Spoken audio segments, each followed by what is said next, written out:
And in the mainstream version of events, basically, as the Catholic Church, obviously the Catholic Church is still huge, the Pope is still huge, but the general idea is that by the time we get to the 20th century, the Black nobility has kind of lost their, their status. Like, sure, there's still some royal houses out there, but they don't have any more power. That's what the mainstream version of events would like us to believe, is that sure, there's royal houses in Norway and Sweden and elsewhere, but they're not really pulling any of the strings. And that's one version of events.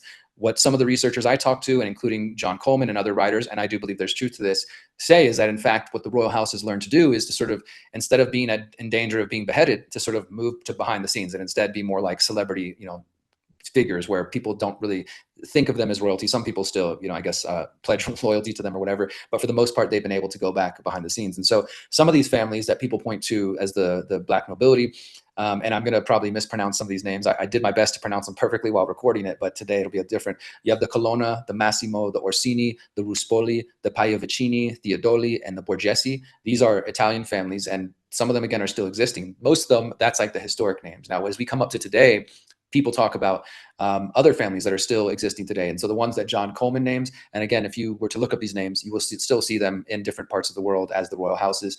The Swiss Outramar family, the Giustani family of Rome, Luzzati, the Ortolani, the Orsini, the Doria family. They financed the Spanish Habsburgs. Of course, the Rothschilds, the French Rothschilds, the Alba family in Spain, Queen Elizabeth, now deceased, but they come from the Guelphs. That was their original family.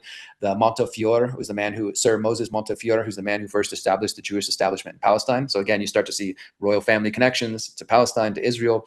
And then there's other names, the Medici, the Corsinis, the Bernadotte house in Sweden, the Bourbon and France and Spain and Luxembourg, Grimaldi, Monaco, Hanover, the Habsburgs, the Oldenburgs. Those are just some of the names. The House of Orange-Nassau in Netherlands. And as I say in the documentary, and I want to make clear today, like those names, I cannot right now sitting here to you truthfully and 100% honestly say that we can point out a lineage from them, and we can clearly say they were powerful, wealthy, owned land.